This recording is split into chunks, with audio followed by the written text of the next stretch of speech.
Bonjour à tous et bienvenue sur le PC Libre. Alors aujourd'hui on va continuer notre petit décor pour un jeu en fin de compte. Donc on avait vu la dernière fois comment on avait pu faire voilà, plein de petits éléments et notamment la porte. Donc on va voir pour l'animer. Alors j'ai quand même modifié mes textures, enfin la texture de base elle n'a pas changé. Par contre ce que j'ai fait c'est que j'ai séparé, j'ai mis le sol et le plafond ensemble. Voilà, ce qui fait que sur aucun des éléments, il y a le sol maintenant.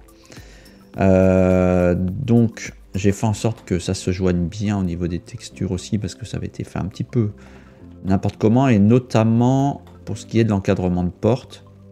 Voilà, là du coup, c'est voilà, si j'arrive à tourner correctement, et c'est plus cohérent. Voilà, les textures sont... voilà, même s'il y a des endroits, on aurait peut-être pu inverser ça. D'ailleurs, on peut le faire. Si je choisis ça, que je repasse en tabulation, que je choisis cette zone-là, je peux peut-être ici choisir, faire un CTRL M, X pour inverser la texture. Voilà. Ce qui fait que c'est peut-être un peu plus cohérent. Je fais entrer, voir si de l'autre côté ça fait la même. Voilà, le temps de se rediriger du bon côté. Bon, vous voyez, ça fera toujours, il y aura toujours un petit peu ça. Mais bon, ça c'est les bords, ça se verra pas. Hein. Théoriquement, ça se verra pas beaucoup. Donc ok, bon, on va laisser comme c'est. Donc du coup, sur mon autre masque, je vais sortir du mode édition. Sur mon autre masque ici, donc j'ai refait le petit parcours. Donc on voit ici... Là j'ai trop zoomé du coup, voilà. Donc si on regarde, alors on voit pas forcément, mais il y a une épaisseur sur la porte ici. Donc ça on le verra hein, quand on mettra le jeu en marche. Là on voit il y a un petit décroché. Voilà, donc il y a vraiment, on prend les éléments un par un. Voilà, vous voyez. Échappe. D'accord, CTRL Z. Bon. Donc il y a plusieurs éléments. Il y a cet élément-là. On voit il y a une petite bordure. On a un petit liseré blanc ici. Je ne peux pas zoomer plus là. À moins que je fasse Shift F. Et là, on peut se balader. Voilà. C'est plus parlant. Et vous voyez, donc on a vraiment rajouté du relief ici sur l'encadrement de la porte en bois et sur le mur en lui-même. Et ça, c'est un peu plus joli. Après, il y a d'autres techniques après pour renforcer le détail. Donc ça, on verra une prochaine fois. Donc ok, je vais faire échappe. Voilà. Donc notre décor. Et puis j'ai mis sur un autre calque, je les ai mis ici, tout ce qui est sol et plafond. Voilà, parce que ça a besoin d'être orienté dans un sens. Et ce que j'avais fait, c'est que il y avait certaines choses comme ça, RZ, ils n'étaient pas dans le bon sens, donc ça faisait bizarre, c'était vraiment très étrange, quoi. Donc ça c'est réparé. Maintenant, on va voir pour animer la porte. Donc on va se mettre sur ce calque ici. On va même, tiens, refaire le Shift F, qui est bien, qui permet de positionner la caméra. Alors on va la descendre si ça veut bien, voilà, avec les flèches de direction, vous voyez, je vais vers l'avant, à droite. Ok, on va peut-être se mettre un petit peu plus... attends, on va mettre comme ça. J'essaye de trouver un angle où on serait pas trop mal. Je vais faire entrer. Ok. Donc là, on a une des portes. La porte gauche. Alors j'en ai profité pour renommer tous les éléments. Vous voyez ici, porte gauche 2. Bon, ça c'est parce qu'il y a eu la duplication par rapport à l'autre. Qui est ici. Donc chaque mur a un nom spécifique. Mur 01. Mur 003, voilà, là c'est un couloir, c'est-à-dire qu'il y a un mur d'un côté et de l'autre, etc. Donc ça c'est pour me repérer, donc il suffit, hein, quand vous allez ici, vous cliquez là, vous renommez comme vous voulez vos éléments. Donc notre porte, donc on a la porte gauche, et on va lui exercer une petite rotation. Alors j'ai choisi sur 40 images, et ici en principe par défaut c'est à 250. Donc là il y a 250 images. Une quarantaine devrait suffire, donc je vais mettre 40. Je vais me positionner, alors si je clique, hein, vous voyez, je me déplace en cliquant gauche dans les frames, vous voyez ici 26, c'est écrit aussi ici. Donc moi je vais aller à la première complètement à gauche, donc je vais faire Shift, flèche vers la droite, vers la gauche, pardon. Si je confonds déjà ma gauche et ma droite, ça va nous compliquer la tâche. Donc là on a la position 0, donc la position 0, bah, la porte est fermée. Et là on va rajouter une clé d'animation en appuyant sur I. Ça veut bien. Voilà, I. Il fallait être en dehors de la ligne, d'accord. Et la rotation. D'accord, donc on va faire juste l'ouverture de la porte. Donc on va aller maintenant à la dernière image. Shift, flèche vers la droite. On va ouvrir notre porte, donc on va faire une rotation selon l'axe des Z. Si je ne m'abuse, voilà. Vous voyez. Là, on peut contraindre avec la touche contrôle pour aller de 5 degrés en 5 degrés. Donc on va l'ouvrir à peu près, tiens celle-là on va l'ouvrir, on va aller jusque là, 100 degrés ça suffira, toc, et je vais faire I, rotation. Voilà, donc si on regarde maintenant, on a deux petits traits de chaque côté pour dire qu'il y a une animation entre ces deux traits. Donc vous voyez, je clique, je maintiens enfoncé, je peux voir ce que donne mon animation. On peut aussi cliquer ici pour voir ce que ça donne. Et là, ça va être en replay, voilà, en loop, en boucle. Donc on revient sur la première image et on va faire la même chose pour l'autre. Donc je clique droit sur la deuxième porte.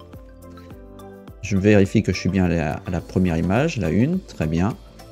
J'ajoute une clé d'animation I en rotation. Voilà, là il n'y a pas de rotation, donc elle est fermée. On va sur la dernière image. Et on va faire pareil, rotation Z. Et on va peut-être pas l'ouvrir entièrement, celle-là. On va faire en sorte que ça marche pas trop bien. On va dire que la porte elle a du mal à s'ouvrir entièrement. On va la mettre à 85 degrés. Voilà, je clique. Je fais I. Rotation. Mais on va revenir un petit peu en arrière. Donc là, si on rejoue l'animation dans l'autre sens, donc on voit si on l'ouvre. Hop, il y en a une qui s'ouvre bien plus grande que l'autre. Voilà, donc ça c'est juste pour donner un petit effet un petit peu sympathique. Donc sur notre deuxième porte, on va venir par exemple à l'image 34 ici, je clique directement dessus, on voit qu'il y a écrit 34. Je peux manipuler ici hein, les images aussi. Voilà. Donc là, on va aller à l'image 34 et on va faire une rotation en Z toujours. Et on va l'amener un peu plus loin. On va l'emmener là, comme ça, pareil. Donc il y avait 85 et 20, ça fait 105 degrés. Hop. Et on rajoute une clé d'animation I. Une clé image si vous voulez, I. Et rotation. Du coup maintenant, si je me remets au tout début et que je joue l'animation, on va avoir la porte qui va jusqu'au bout et qui revient un peu. Voilà. Donc là ça va vite. Hein. Mais imaginez-vous dans le jeu, elle va s'ouvrir, elle va revenir en arrière. On voit bien. Hein. Là, ça s'ouvre. Ça s'ouvre, ça s'ouvre. Et là, elle revient. Voilà. Donc, l'animation de notre porte est terminée. Donc ça, c'est une bonne chose. Maintenant, dans notre décor, il va falloir quand même qu'on lui mette de l'éclairage. Donc, notre curseur est ici. Donc, si jamais il est n'importe où, le curseur, un bon conseil, hein, c'est toujours faire Shift C. Voilà. Et ça recentre tout. Voilà ici. Donc notre curseur il est au centre, très bien. On va rajouter une lampe. Je vais me mettre dans une vue déjà, hop, comme ça. Orthographique de front. Je vais faire Shift A. On va rajouter une lampe qui va être point, ouais, très bien. Je vais la déplacer en hauteur. GZ. Voilà. Mettre à peu près ici, elle est peut-être un peu haute. Ce qu'on va faire, je vais remettre en 1. Voilà, je vais mettre Z exprès pour qu'on voit mieux les traits. Donc elle est un peu, voilà, elle est ici. On va peut-être la descendre un petit peu. GZ. Tac. Cette lampe, on va venir dans le panneau à droite. Je clique. Je vais lui mettre une énergie assez grande. très forte. 3. Par exemple, la distance, je vais lui mettre 1. Comme ça, ne peut pas éclairer plus d'un carreau. Et puis, sa couleur, je vais mettre légèrement... voilà, ça va dépendre de l'ambiance que vous voulez donner. Légèrement jaunâtre. Très légèrement. Voilà, donc là, ça ne se verra pas, hein, bien sûr. Si je fais Z, vous ne verrez pas non plus. Mais on va ranger ça un peu plus loin. Alors, on va mettre, tiens, le sol en même temps. Et on va, là, si par exemple je repasse en mode texture. Voilà, là on voit, vous voyez les textures n'apparaissent pas. Donc on va régler ça. Je peux cliquer sur ça, CTRL, hop. Voilà. Vous voyez, je clique sur le gizmo. Voilà, je mets une lampe ici. Par exemple. Bon là il y a une lampe, mais il n'y a pas d'objet qui symbolise la lampe. Donc on peut prendre ce qu'on veut comme objet. Je vais faire 1, Z.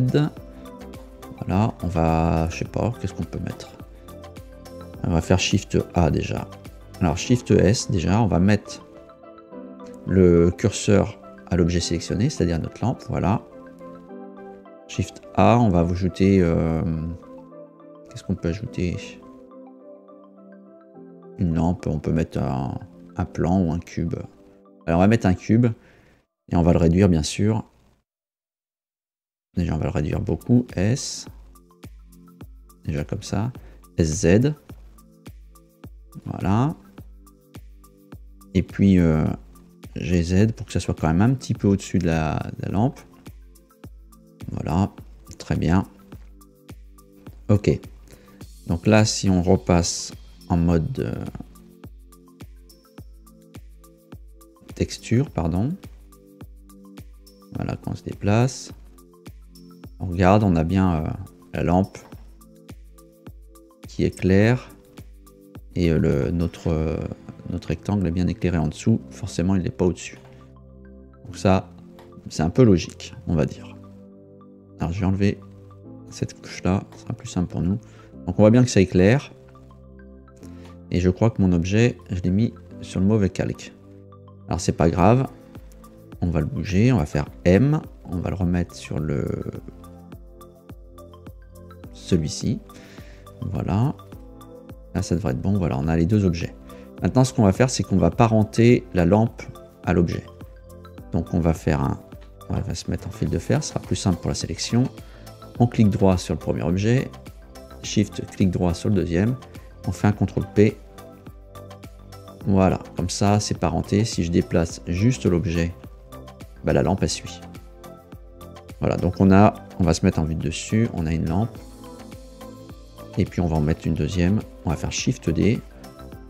Et on va l'emmener là. Ok, on va en mettre une autre. Shift D, on va en mettre une dans le couloir ici, quelque part par là. Et vous voyez, le fait de ne pas avoir rajouté le sol, bah, on voit mieux quand même. On voit mieux nos pièces.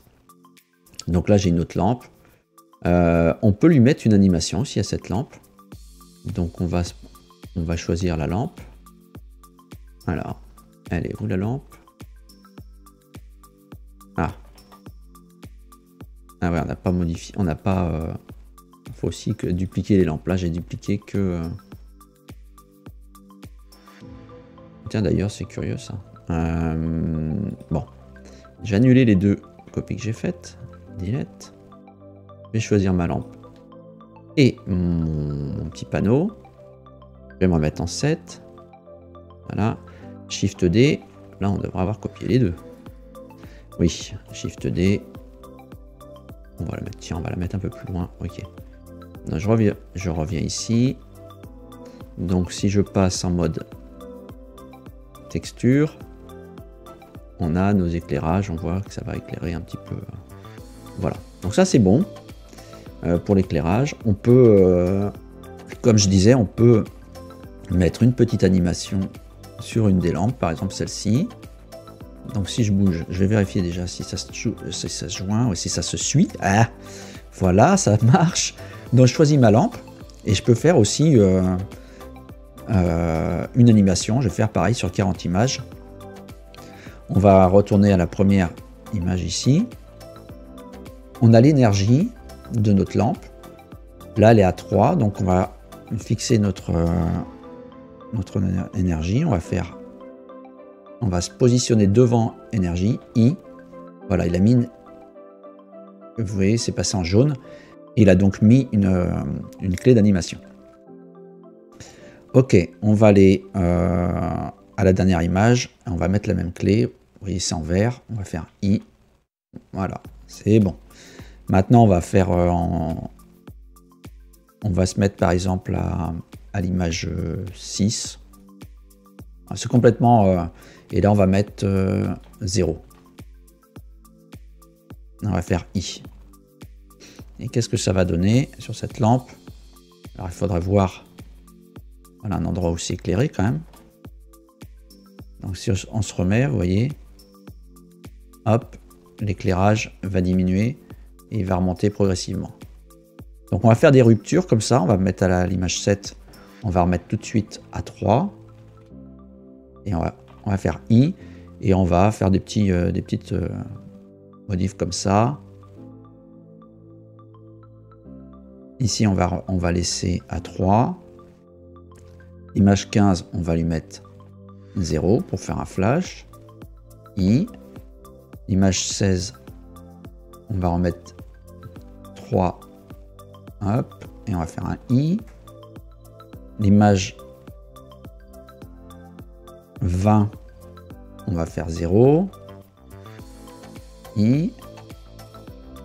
Ou 0,5. Tiens, on peut mettre une valeur intermédiaire. Voilà.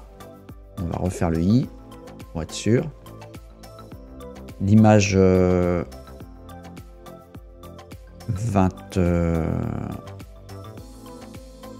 on va remettre 3. Voilà.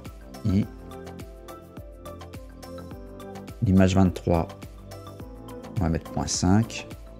I. C'est complètement... vous voyez, hein, c'est complètement aléatoire hein, ce que je fais. Hein. Là, on remet 3. On refait I. Voilà. Maintenant, si on joue l'animation depuis le début, et on a l'impression qu'il y a des trucs un petit peu bizarres qui se passent. Voilà. Donc, si on diminue, qu'on refait pour mieux voir hein, toute notre scène, on va centrer un petit peu comme ça. Donc, si je remets au début, que je refais un start, voilà. Vous voyez, en même temps, on voit notre porte qui s'anime.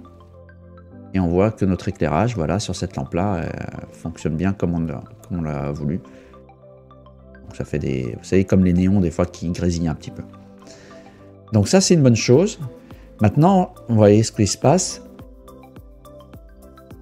C'est nos textures. Bah, si on se met en mode... solide, on les voit. Si je fais un P...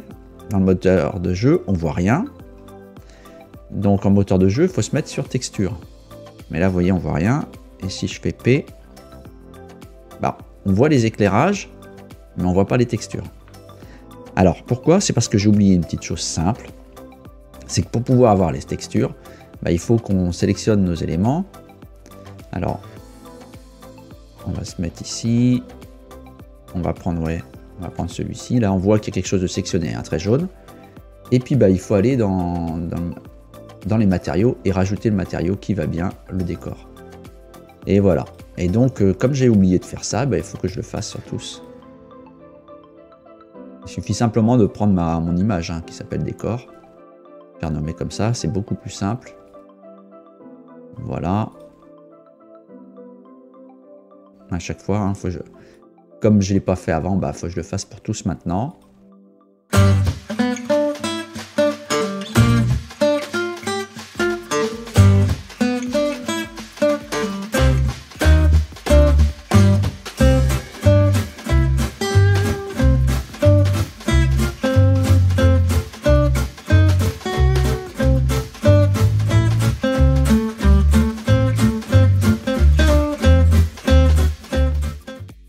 Voilà, ça c'est fait. Maintenant, si on affiche toutes les... Voilà, d'un seul coup, c'est mieux. D'un seul coup, c'est mieux. Maintenant, on peut faire... Si par exemple on était dans le moteur de jeu, en appuyant sur P, bah voilà, notre décor, il est fonctionnel. Donc, je vais faire un Shift F. Voilà. Ça me permet de me rapprocher. Je vais descendre. Vous voyez, il y a déjà, on commence à avoir une petite ambiance. Et on voit hein, la texture. Allez, ça c'est quand même assez sympa. Et si on se positionne, par exemple, je vais me positionner sur le côté. Pour qu'on voit un petit peu ça, je fais entrer. Je fais Shift A, pas Shift A, Alt A, pardon. Et ça joue mon animation et on voit que... Bon, bien sûr, il faudra que la porte s'ouvre et se referme. Là, on a fait juste l'ouverture, mais on fera pareil pour la fermeture. Il suffira de faire jouer l'animation à l'envers. Donc voilà. La prochaine fois, eh bien, on regardera comment créer un personnage pour pouvoir se balader dans ce décor. Et puis, on continuera, bien sûr, le décor. Et puis, on verra ce qu'on peut y ajouter. Bon, j'espère que ce tutoriel, qui était peut-être un petit peu long, vous aura plu. N'hésitez pas à me le faire savoir par les moyens habituels. Hein. Vous savez comment ça marche. Merci à tous de m'avoir suivi. En attendant de vous revoir la prochaine fois, portez-vous bien. Bye bye.